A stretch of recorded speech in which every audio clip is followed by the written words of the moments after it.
బులెటిన్లో breaking news చూస్తున్నాం. Phone tapping కేసులో ఎస్ఐబి మాజీ చీఫ్ ప్రభాకర్ అరెస్టుకు రంగం సిద్ధమైంది. ప్రభాకర్ రావు కోసం పోలీసులు బ్లూ కార్నర్ నోటీసులు జారీ చేశారు. తెలంగాణ సిఐడి ద్వారా బ్లూ కార్నర్ నోటీసులు ఇష్యూ అయ్యాయి.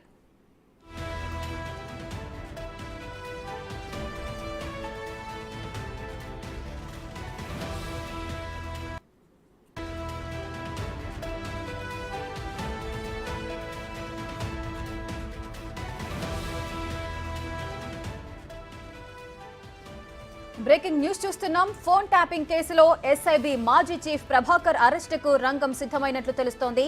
ప్రభాకర్ రావు కోసం పోలీసులు బ్లూ కార్నర్ నోటీసులు అయితే జారీ చేశారు. తెలంగాణ సిఐడి ద్వారా బ్లూ కార్నర్ నోటీసులు ఇష్యూ అయ్యాయి.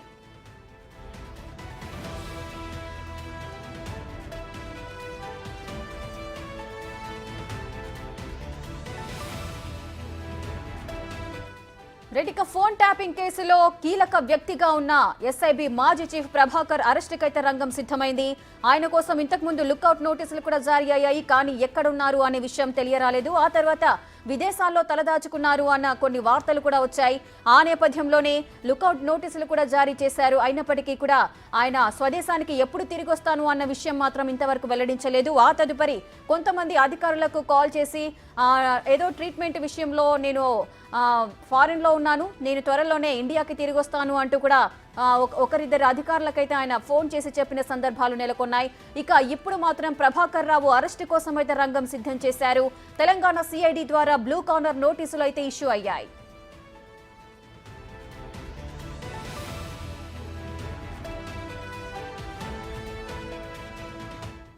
మరింత సమాచారం మా associate input editor Nagesh live లో అందిస్తారు. నగేష్, ఈ ఫోన్ ట్యాపింగ్ కేసులో కీలకంగా ఉన్న వ్యక్తి ఎస్ఐబి మాజీ చీఫ్ ప్రభాకర్ రావు. ఆయన అరెస్టుకు రంగం సిద్ధమైనట్లుగా తెలుస్తోంది. బ్లూ కార్నర్ నోటీసులు జారీ చేశారు. ఈ బ్లూ కార్నర్ నోటీసులకు సంబంధించిన పూర్తి వివరాలు ఏంటి?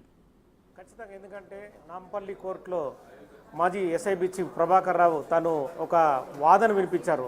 అమెరికా నుంచి తన లాయర్ సురేందర్ ద్వారా ఒక పిటిషన్ దాఖలు చేశారు. తాను అమెరికాకు క్యాన్సర్ చికిత్స కోసమే వెళ్ళాను, తాను ఈ వ్యవహారంలో ఫోన్ ట్యాపింగ్ వ్యవహారంలో నా ప్రమేయం లేదు. అప్పటి బీఆర్ఎస్ చీఫ్ కేసీఆర్ చెప్పడం వల్లే మొత్తం ఫోన్ ట్యాపింగ్ వ్యవహారం అంతా నడిచింది.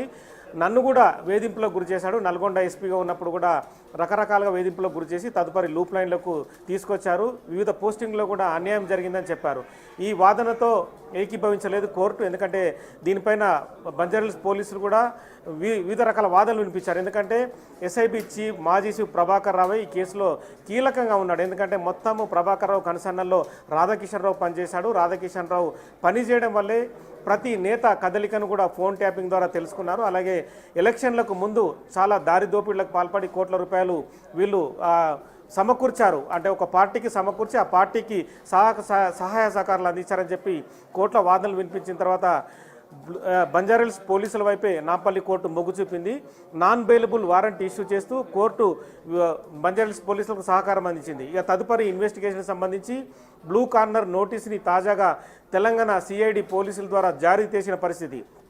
అంటే ఒక వ్యక్తి పారిపోయిన దశలో ఆ వ్యక్తికి సంబంధించిన సమాచారం, అతను ఎక్కడున్నాడు, అతనికి సంబంధించిన ఐడెంటిటీ ఏంటి, ప్రభాకర్ రావు అనే వ్యక్తి అమెరికాలో ఏ ప్రదేశంలో ఏ సిటీలో నివసిస్తున్నాడు, ఈ వివరాలు తెలుసుకోవడం కోసం మొదట ఇన్వెస్టిగేషన్లో భాగంగా బ్లూ కార్నర్ నోటీస్ జారీ చేస్తారు. ప్రస్తుతం అయితే బ్లూ కార్నర్ నోటీస్ జారీ చేశారు. ఇంటర్నేషనల్ ఎయిర్పోర్ట్లు అన్నింటినీ కూడా అలర్ట్ చేసిన పరిస్థితి. అంటే ఆ వ్యక్తి ఎక్కడికి వచ్చినా కూడా ఖచ్చితంగా పట్టుకునే విధంగా బ్లూ కార్నర్ నోటీసు జారీ చేస్తారు.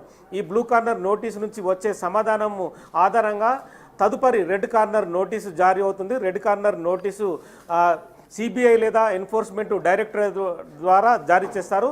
తదుపరి అమెరికాకు సంబంధించిన ఇంటర్పోల్ పోలీసుల ద్వారా సమాచారం అందించి ఆ వ్యక్తి ఎక్కడ నివసిస్తున్నాడో ఆ వ్యక్తిని డైరెక్ట్గా ఎయిర్పోర్ట్కి తీసుకొచ్చి ఇండియాకు పంపించడం కోసమే డైరెక్ట్గా రెడ్ కార్నర్ నోటీసు ఉపయోగపడుతుంది.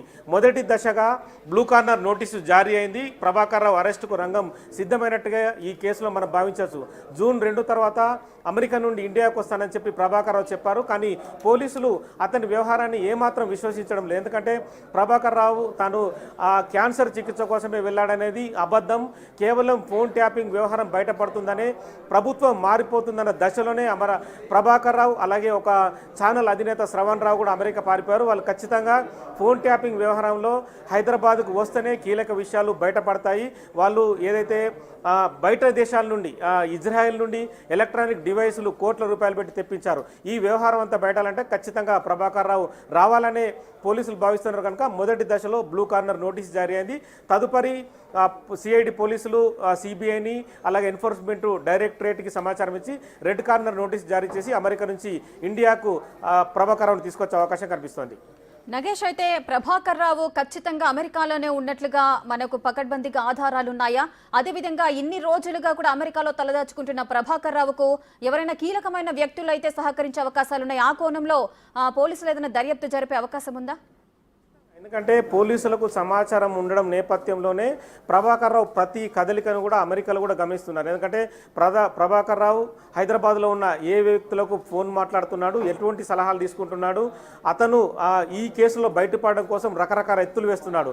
అదే క్రమంలో ప్రభాకర్ రావు సంబంధించిన ప్రతి కదలికను బంజారాహిల్స్ పోలీసులు గమనిస్తున్నారు. ఎందుకంటే ఈ కేసు మరింత ముందుకెళ్ళాలి ఈ వ్యవహారంలో. ఎందుకంటే చాలామంది నేతల ఫోన్లు ట్యాప్ అయ్యాయి, చాలామంది కొంతమంది జీవితాలే పాడైపోయిన పరిస్థితి, కొంతమంది విడాకులు తీసుకున్న పరిస్థితి. మరి ఇంత దుర్మార్గానికి ఈ ఎస్ఐబి చీఫ్ మాజీ చీఫ్ ప్రభాకర్ రావు కావచ్చు, అలాగే రాధాకిషన్ రావు కావచ్చు, వాళ్ళ బ్యాచ్ కావచ్చు ఎంటైర్ పాల్పడింది అనేది దర్యాప్తులో తేలుతుంది. ఎందుకంటే చాలా డాటానే బంజారాహిల్స్ పోలీసులు సేకరించారు. ఎందుకంటే వందల మంది ఫోన్ కాల్స్ను రికార్డ్ చేసి ప్రతి అంశాన్ని వీళ్ళు విన్నారు. చాలామంది జీవితాల్లో చిచ్చు పెట్టారు. అలాగే చాలామంది డబ్బులు, బంగారము, నగదు, వజ్రాలు ఇవన్నీ కూడా ఎత్తుకొచ్చారు. మరి ఇంత దారుణమైన వ్యవస్థకు పాల్పడాలి కాబట్టి ఎందుకంటే పోలీసుల పరువు పోతుంది. ఈ వ్యవహారంలో ప్రభాకర్ రావు కానీ రాధాకిషన్ రావు కానీ తదుపరి ఇంకా ఎంతమంది పోలీసులు పాల్పంచుకున్నారనే విషయం బయటపడితేనే పోలీస్ శాఖ ప్రతిష్ట కూడా మెరుగుపడే అవకాశం కనిపిస్తుంది. నగేష్, అయితే ఫోన్ ట్యాపింగ్ వ్యవహారం అనేది ఎందుకో కొలిక్కి రావడం లేదు. అంటే ప్రభాకర్ రావు కీలకమైన వ్యక్తి కాబట్టి ఆయన అదుపులోకి వస్తే మాత్రమే ఈ కేసు అనేది కొలిక్కొచ్చే అవకాశం ఉందా? ఖచ్చితంగా ప్రభాకర్ రావు హైదరాబాద్కు వస్తేనే ఈ కేసు కొలిక్కొచ్చే అవకాశం కనిపిస్తుంది. అంటే ప్రభాకర్ రావు ఆరోపణలు వేరు. అప్పటి బీఆర్ఎస్ అధినేతగా ఉన్న కేసీఆర్ ఈ వ్యవహారం అంతటికి కారణము తాను అందులో ఒక పిన్ పాయింట్గానే పనిచేశాను, తనను కూడా వేధింపులకు గురి చేశాడనే ఒక చిన్న ఆరోపణ చేశాడు. ఆ ఆరోపణ సరైనది కాదనేది కూడా పోలీసులు కోర్టులో వాదనలు వినిపించారు. ఎందుకంటే ప్రభాకర్ రావు చూడడం కోసమే ఇలాంటి వ్యవహారాలు కోర్టు ముందుకు తీసుకొస్తున్నాడు. ఒక నిందితుడు అంటే ఒక పోలీసుగా ఉన్న వ్యక్తి నిందితుల దగ్గర అంటే ప్రతి నిందితుని స్టేట్మెంట్ రికార్డ్ చేసే కాలంలో పోలీసులకు వివిధ రకాల మైండ్ సెట్ ఉంటుంది. అలాంటి మైండ్ సెట్నే ప్రభాకర్ రావు కూడా ఉపయోగించి ఈ కేసులో తప్పించుకోవడానికి ఒక సానుభూతి పరుడుగా ఉండడం కోసం, ఒక అమాయకుడు అని చెప్పుకోవడం కోసమే ఈ వాదన వినిపిస్తుండని చెప్పి బంజారాహిల్స్ పోలీసులు ఈ పూర్తి వ్యవహారాన్ని కోర్టు ముందు ఉంచిన తర్వాతనే కోర్టు బంజారాహిల్స్ పోలీసుల పూర్తి సమాచారాన్ని విశ్వసించిన తర్వాతనే నాన్ బెయిలబుల్ వారెంట్ జారీ చేసింది. తదుపరి విచారణ క్రమంలోనే ఈ బ్లూ కార్నర్ నోటీస్ జారీ అయిందని చెప్పచ్చు. బ్లూ కార్నర్ నోటీస్ ద్వారా ప్రభాకర్ రావు తదుపరి ఇచ్చే ఏదైతే ఆ పోలీసులు వచ్చే సమాచారాన్ని బట్టి తదుపరి ప్రభాకర్ రావును అదుపులోకి తీసుకునే అవకాశం కనిపిస్తుంది. నగేష్, అయితే తెలంగాణ సిఐడి ద్వారా బ్లూ కార్నర్ నోటీసులు అయితే ఇష్యూ అయ్యాయి. మరి ఈ బ్లూ కార్నర్ నోటీసుల పీరియడ్ అంటే వ్యాలిడిటీ పీరియడ్ ఏ విధంగా ఉంటుంది? ఒకవేళ రెడ్ కార్నర్ నోటీసులు ఇష్యూ చేయాలంటే ఏ టైం వరకు ఇష్యూ చేసే అవకాశం ఉంటుంది? ఖచ్చితంగా బ్లూ కార్నర్ నోటీసులకు సంబంధించి వ్యాలిడిటీ పీరియడ్ 90 డేస్ వరకు ఉంటుంది. ఎందుకంటే ఈ లోపు అంతర్జాతీయ విమానాశ్రయాలన్నింటి కూడా నోటీసు వెళ్తుంది. ఎందుకంటే ప్రతిది కూడా ఆన్లైన్ ద్వారా జరిగే ప్రక్రియ కాబట్టి ఇమ్మీడియట్గా వెళ్తుంది. ఆ ప్రభాకర్ రావు ఫోటోను కూడా అన్ని అంతర్జాతీయ విమానాశ్రయాలకు పంపిస్తారు. అక్కడ ఫోటోను కూడా ఐడెంటిటీ ఉండే విధంగా అక్కడ ఏర్పాటు చేస్తారు. ఎందుకంటే ఏ వ్యక్తి అయితే ఎయిర్పోర్ట్లో ఫ్లైట్ ఎక్కడానికి దిగడానికి ప్రయత్నిస్తుంటాడో ఆ క్రమంలో ప్రతి వ్యక్తి వ్యవహారం కూడా స్క్రీన్ మీద స్కాన్ అవుతుంది. ఆ స్కాన్ అయ్యే వ్యక్తుల్లో ప్రభాకర్ రావు ఉన్నాడా లేదా అనే విషయాన్ని కూడా స్పష్టంగా అంతర్జాతీయ విమానాశ్రయాల్లో అక్కడ ఉన్న అధికారులు గమనిస్తూ ఉంటారు. ఈ క్రమంలోనే బ్లూ కార్నర్ నోటీసు జారీ చేయడం అంటే ప్రభాకర్ రావు అమెరికాలో ఉన్న ఒక సిటీలో ఏదైతే సిటీలో ఉన్నాడో ఆ సిటీ నుంచి పారిపోకుండా ఉంచడం కోసమే ప్రథమంగా బ్లూ కార్నర్ నోటీస్ జారీ అయింది. తదుపరి సిబిఐ కానీ ఎన్ఫోర్స్మెంట్ డైరెక్టరేట్ కానీ ఈ వ్యవహారంలో రంగంలోకి దిగే అవకాశం కనిపిస్తుంది. తెలంగాణ సిఐడి పోలీసుల అభ్యర్థన తర్వాత రెడ్ కార్నర్ నోటీస్ జారీ అవుతుంది. రెడ్ కార్నర్ నోటీసు జారీ అయితే మాత్రం అమెరికాలో అంటే వాషింగ్టన్ DC లాంటి సిటీలో ఉన్న ఇంకా తదుపరి కాలిఫోర్నియా లాంటి సిటీలో ప్రభాకర్ రావు ఉన్నా కూడా ఆ రెడ్ కార్నర్ నోటీస్ తీసుకెళ్లి ప్రభాకర్ రావుకు ఎక్కడైతే ప్రభాకర్ రావు నివసిస్తున్న ప్లేస్కు పిన్ పాయింట్గా వెళ్ళి పోలీసులు అతన్ని తీసుకొచ్చి విమానం ఎక్కించి ఇండియాకు పంపించే అవకాశం కనిపిస్తుంది. Right, thank you Nagesh, thanks for the live details.